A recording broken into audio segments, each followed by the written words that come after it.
साथियों, प्रज्ञा knowledge master की law series में आप सभी का एक बार फिर से स्वागत एवं अभिनंदन है। आज हम पढ़ेंगे पार्ट 6, जिसमें हम अध्याय 5 और धारा 21 से लेकर 29 तक देखेंगे। चलिए स्टार्ट करते हैं। अध्याय 5, राज्य आयोग, मानव अधिकार आयोग। देखिए, जैसे कि हमने एक और अध्याय देखा था, हमने अध्याय 3 और 4 जो देखा था, तो इसमें भी हमें जो चीज़ें देखने को मिलेगी, इनका भी इसमें ज़्यादातर रूप देखने को मिलेगा। अधिकांशतः वही चीज़ें देखने को भी मिलेंगी, और कहाँ मिलेंगी और कैसे क्या मिलेंगे और क्या अंतर मिलेंगे, ये चीज़ें भी हम देखते हैं। चलिए, तो अध्याय 5 इसमें हमने बात की है। हमने अध्याय 3 में जो हमने पढ़ा था राष्ट्रीय मानव अधिकार आयोग, तो वहाँ हमने राष्ट्रीय मानव अधिकार आयोग की बात की थी, और यहाँ हमने राज्य मानव अधिकार आयोग की बात की है। तो इसमें क्या है हमारा धारा 21। तो धारा 21 में क्या है, राज्य मानवाधिकार आयोगों का गठन करेगा। राज्य मानवाधिकार आयोगों का क्या करेगा, गठन। तो यही धारा 3 में था, तो 3 में क्या था, वह जो राष्ट्रीय मानव अधिकार आयोग का गठन करेगा। अब यहाँ पे राष्ट्रीय जहाँ पे था, वहाँ राज्य सरकार करेगी। जो केंद्र सरकार को जो अधिकार प्राप्त थे आयोग को गठन करने के लिए, वही गठन राज्य सरकार मानव अधिकार को भी होंगे, आयोग को, और वह उसकी जगह राज्य आयोग ने ले ली होगी। चलिए देखते हैं कैसे। देखिए, राज्य सरकार आयोग की शक्तियों का देगा और गठन करेगा, वह उनका पालन भी कराएगा।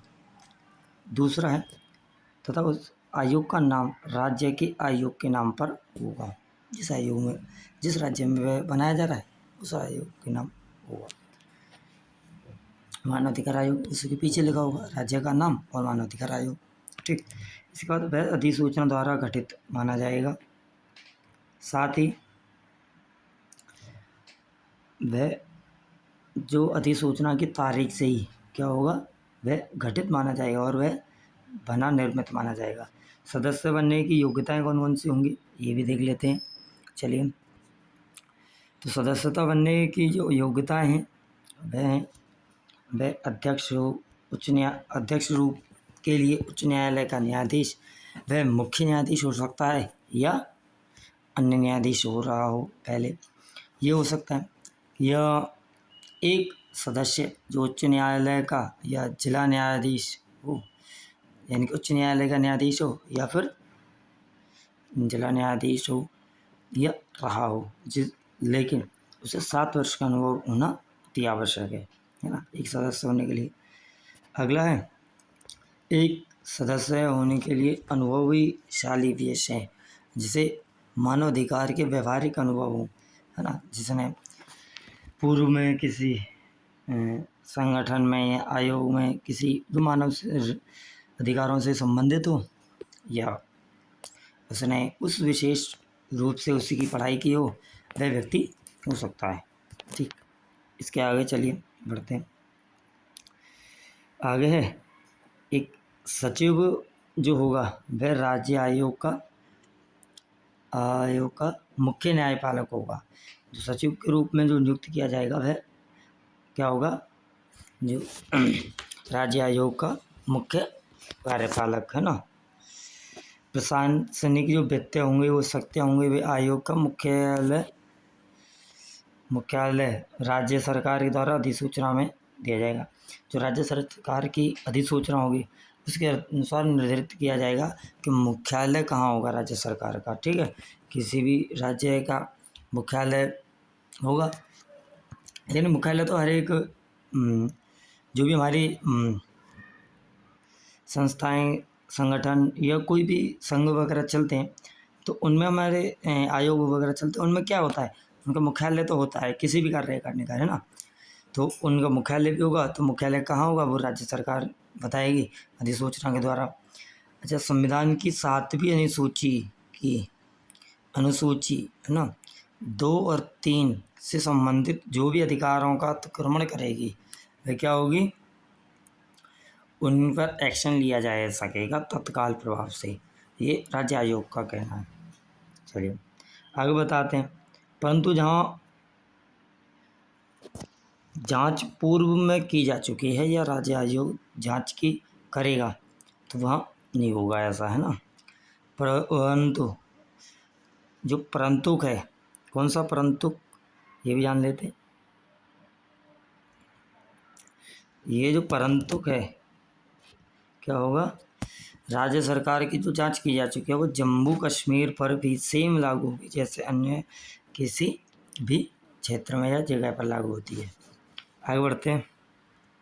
9वां, देखिए अन्य सदस्यों की अध्यक्ष को 2 या 2 से अधिक सरकारें एक साथ नियुक्त कर सकेगी। तो 2 या 2 से अधिक सदस्यों को क्या कर सकती है, अध्यक्ष के लिए बागडोर दे सकती है ना। यह अध्यक्ष को 2 या 2 से अधिक जो सरकारें होंगी उनके लिए बागडोर दे सकती है। जैसे कि हमारा पंजाब एंड हरियाणा है, उसकी राजधानी चंडीगढ़ है, उसका हाईकोर्ट भी चंडीगढ़ है ना। इसी प्रकार आयोग दोनों सरकारें क्या कर सकते हैं, एक को दे सकते हैं, चंडीगढ़ में भी स्थापित कर सकती हैं। तो ऐसे ही हो सकता है ना। आगे चलिए आगे बात करते हैं। तो धारा 22 कहती है राज्य आयोग के अध्यक्ष एवं सदस्यों की नियुक्ति। तो अधिपत्र में राज्यपाल की जो हस्ताक्षर एवं मुद्रा होंगी। तो इसमें भी क्या है, जैसे धारा 4 थी, है ना, आयोग के जो अध्यक्ष एवं सदस्यों की नियुक्ति थी उसी भांति होगी, लगभग कुछ अंतर होगा, है ना। जैसे क्या अंतर होगा, ठीक है। समिति में क्या कौन होंगे, मुख्यमंत्री, है ना। अब मुख्य यहाँ पे था प्रधानमंत्री, हाँ मुख्यमंत्री आ गया अध्यक्ष पद के लिए, है ना। सिफारिश करेगा ये समिति के लिए, है ना, समितियों के लिए। और विधानसभा का अध्यक्ष जो सदस्य के लिए, वहाँ पर क्या था, वहाँ पर हमारा लोकसभा का अध्यक्ष था।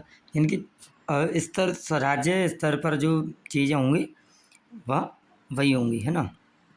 इसके बाद गृह सभा का भारत साधक मंत्री होगा। अगला है विधानसभा का जो विपक्ष का नेता होगा वह भी होगा। परंतु किसी राज्य में विधान व परिषद और सभापति, विधान परिषद या विधानसभा, है ना, और आपके विधान परिषद के सभापति या परिषद के जो विपक्ष का नेता होगा वह भी इन सदस्यों के लिए क्या कर सकता है, सिफारिश कर सकता है। अब परामर्श लेना अति आवश्यक है। यदि परामर्श नहीं लिया गया इन व्यक्तियों के द्वारा तो वह क्या होगा, वैलिड नहीं माना जाएगा। कौन कौन है परामर्श, ये भी देख लीजिए। तो परामर्श लेना हुआ उच्च न्यायालय के आसीन न्यायाधीश, डीसी मतलब डिस्ट्रिक्ट कोर्ट यानी कि जिला न्यायाधीश, है ना, जिला न्यायालय के लिख दिया न्यायालय, है ना, न्यायालय है ये, न्यायालय। तो जिला न्यायालय के पद पर आसीन जिला न्यायाधीश, है ना। और हाई कोर्ट का मुख्य न्यायाधीश, ये भी है मुख्य न्यायाधीश, मुख्य न्यायमूर्ति बोलेंगे। तो ये भी होना, इनसे भी परामर्श लेना अति आवश्यक होता है। इसके साथ ही क्या होगा, अगर हम ये कहें कि ये जो नियुक्ति है वो अविधिमान्य यानी कि इरेगुलर है, इरेगुलर नहीं कहेंगे, अनलॉफुल, है ना, रॉन्ग है, तो अनलॉफुल है तो विधि के द्वारा नहीं है, गलत तरीके से की गई है, ऐसा कब मानेंगे नहीं और कब मानेंगे ये भी समझ लेते हैं। तो अगर नियुक्ति किसी भी गलत तरीके से की गई है तो बात है, परंतु अगर नियुक्ति इनमें से किसी भी कारणवश की गई है कि पद की कोई रिक्त रह गया हो एक आध पद, है ना। जैसे कुछ जो सदस्य हैं उनमें से कोई एक सदस्य नहीं आया, दो नहीं आया, है ना। अगर कोई भी नहीं आया तो ऐसा नहीं है कि भाई नियुक्ति हटा दें, तो ऐसा नहीं होगा। और यह कोई अनुपस्थित है ना, या उसके लिए पद के लिए रिक्ति का मतलब ये भी है कि वहाँ पर कोई योग्य व्यक्ति नहीं है, अनुपस्थित नहीं है, यानी कि वहाँ सभा में जब घोषणा हो रही है वहाँ है नहीं है ना आयोग के लिए। तो अब आते हैं धारा 23 पे, जो धारा राज्य आयोग के अध्यक्ष एवं सदस्यों के त्यागपत्र एवं हटाए जाने की प्रक्रिया के बारे में बात करता है। तो कौन कौन से हैं ये भी बात कर लेते हैं।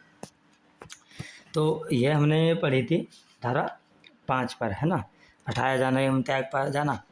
तो इसके लिए क्या त्यागपत्र जो देगा वहाँ पर राष्ट्रपति को देते थे क्योंकि केंद्र सरकार की थी, या राज्यपाल को देंगे, है ना। ठीक, राज्यपाल यही है, लिखित रूप से दिया जाना होगा, यह अनिवार्य है। अब अध्यक्ष के सदस्यों को हटाए जाने के लिए कुछ विशिष्ट साबित करने या असमर्थताएं होंगी। देखिए, हटाए जाने की कुछ विशिष्ट होंगी। कैसे हटाया जा सकता है, किन कारणों पर हटाया जा सकता है। तो देखिए, वह कदाचार हो, साबित कदाचार यानी कि गलत व्यवहार वाले व्यक्ति हो, आचरण अच्छा न हो, असमर्थता हो, दिवालिया हो, 3 कर्तव्यों के बाहर किसी संवेदना, मानसिक या शारीरिक शिथिलता के कारण क्या हो, अपने पद के लिए अयोग्य हो, विकृत या किसी अपराध के दोष सिद्धि का ठहराया गया हो तब।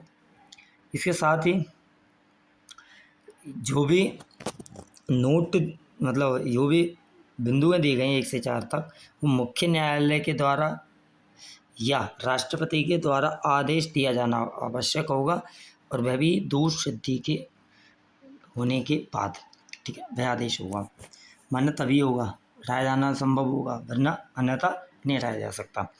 अगला है धारा 24, राज्यपाल के अध्यक्ष एवं सदस्यों की पदावधि। तो इसमें पदावधि कैसे होगी ये भी समझ लेते हैं। अध्यक्ष के सदस्यों की पदावधि लगभग को समान रहेगी। पद ग्रहण करने की 3 वर्ष की अवधि या 70 वर्ष की अवधि रहेगी। जो भी अवधि पहले पूर्ण होगी वह कर उस पद पर रह सकता है उस समय तक, या 3 वर्ष पूर्ण हो जाए पहले, या 70 वर्ष की आयु हो जाए उनकी, तो वो पद हट जाएगा। तथा अगर वह 70 वर्ष की अवधि पूर्ण नहीं होगी तो वह क्या होगा, द्वारा भी चुने जाने की संभावनाएं बन सकती है। इसके साथ ही 70 वर्ष की आयु पूर्ण हो जाती है तो अपने निर्वाचित नहीं हो सकता। और तथा इसके साथ ही अध्यक्ष जो भी होगा या सदस्य पद नहीं होने पर वह केंद्र सरकार ने, तो केंद्र सरकार ने, या केंद्र सरकार ना लिखकर हम भारत सरकार भी कह सकते हैं, है ना। केवल ऐसा नहीं है कि केंद्र सरकार का, तो केंद्र सरकार या राज्य सरकार की किसी भी कोई भी नियोजन का पात्र नहीं होगा, कोई भी नियोजन का पात्र नहीं माना जाएगा। इसके साथ ही आगे बढ़ते हैं धारा 25। तो धारा 25 क्या कहते हैं, कतिपय परिस्थितियों में सदस्यों के अध्यक्ष के रूप में कार्य करना एवं उनके कृत्यों का निर्वहन करना। तो इसमें हम देखते हैं, तो धारा 25 जो है धारा 7 के संबंध में है। चलिए, इसमें क्या है, कार्य एवं कतिपय परिस्थितियाँ होंगी, कौन कौन सी होंगी, जो भी होंगी वह ये विशेष रूप से है कि अधिसूचना द्वारा होंगी। अधिसूचना वो भी कौन करेगा, राज्यपाल द्वारा। तो धारा 7 में तो राष्ट्रपति दिया गया था, है ना, परंतु यहाँ क्या गया है, राज्यपाल। तो बस यही है, राज्य के लिए राज्यपाल और केंद्र सरकार के लिए, भारत सरकार के लिए क्या होगा, राष्ट्रपति। ठीक, तो अध्यक्ष यदि मृत्यु हो जाए, त्यागपत्र दे दे, या छुट्टियों पर हो, या किसी अन्य कार्य में फंसा हुआ हो, या असमर्थ हो, या अन्य कोई भी कारण जो धारा 5 में, या हम ये कहें दुस्सिद्धि के अनुसार राष्ट्रपति या राष्ट्रपति है ना अनुसार हो या राष्ट्रपति की किसी भी अध्यक्ष के लिए रूप में तब तक कार्य जब तक कि वह पद रिक्त रहता है तब तक कोई भी सदस्य अध्यक्ष के लिए क्या कर सकता है, रूप में कार्य कर सकता है और एक अध्यक्ष की नियुक्ति कर देगा। और कब करेगा? राज्यपाल द्वारा नियत तारीख सदस्य क्या करेगा, अध्यक्ष पद पर कार्यभार संभालेगा। जब तक नियत तारीख होगी या राज्यपाल करे या फिर आपका अध्यक्ष करे, है ना। तो अध्यक्ष भी कर सकता है और राज्यपाल, तो राज्यपाल भी ये तारीख नियत कर सकता है और वो भी ध्यान रखना क्या, में तो लिखित रूप में अनिवार्य होना है। तो धारा 26 क्या कहती है? धारा 26 राज्य आयोग के अध्यक्ष एवं सेवा की निर्बंधन एवं शर्तें। तो अध्यक्ष एवं सेवाओं के वेतन व भत्ते, सेवाओं के अन्य निर्बंधन की शर्तों की जाना है। तो देखिए अध्यक्ष की सेवा एवं भत्ते क्या होंगे भाई, सेम प्रोसेस धारा 8 की तरह तो सेम रहेंगे। सेवा एवं भत्ते निर्बंधन शर्तों के द्वारा कहेंगे, परंतु ऐसी सेवाएं जो निर्बंधन पद ग्रहण करने के बाद यदि वे अलाभकारी होंगी तो वे नहीं दी जाएंगी। ठीक है, लाभकारी होंगी तब तो दी जाएंगी। अलाभकारी या उनके पद में या उनकी कार्य करने की या उनके अन्य चीज़ों को प्रतिबंधित करती हैं या उन्हें रोकने से मना करती हैं, प्रॉब्लम्स खड़ी करती है, तो ऐसी जो वो होंगे वो नहीं की जाएंगी, इतनी होती। ठीक है, आगे बढ़ते हैं। धारा 27 जो है वो धारा 11 के अनुसार दी गई है। जैसे क्या है, देखिए राज्य आयोग को देगा, है ना। तो कर्मचारी एवं अन्य अधिकारी के बारे में बात कर रहा है, तो कौन कैसे देगा, अधिकारी और कर्मचारी वृंद। तो देखिए राज्य सरकार का जो भी सचिव होगा कि पद का एक अधिकारी होना चाहिए, सचिव पद का अधिकारी होना। एक राज्य जो क्या होगा, राज्य आयोग का सचिव होगा। पुलिस महानिर्देशक की पंक्ति के लिए नीचे की अधिकारी की होना अनिवार्य है तथा वह अन्वेषण कर्मचारी वृंद या अन्य अधिकारी या कर्मचारी वृंद हो सकता है जो आयोग का क्या करेगा, कार्यों में दक्षतापूर्ण होगा, है ना। और राज्य सरकार के नियमों के तहत ऐसे प्रशासनिक अधिकारी या वैज्ञानिक कर्मचारी वृंद जो आयोग के कार्यों में दक्षता के रूप में नियुक्त किए जा सकेंगे, तो वो क्या होंगे, जो अधिकारी समझे। 4 और 5, ये जो 4 और 5 मैंने पॉइंट बताए हैं, 5 में क्या है, 4 के अधीन जो भी इनके ये जो बताए गए हैं, नियुक्त अधिकारी एवं अन्य कर्मचारी वृंद के वेतन भत्ते, सेवा या शर्तें ऐसी होंगी जैसे विहित किया जाए। कौन करेगा विहित? राज्य सरकार द्वारा। कैसे करेगा? अधिसूचना द्वारा, है ना। चलिए आगे बढ़ते करते हैं।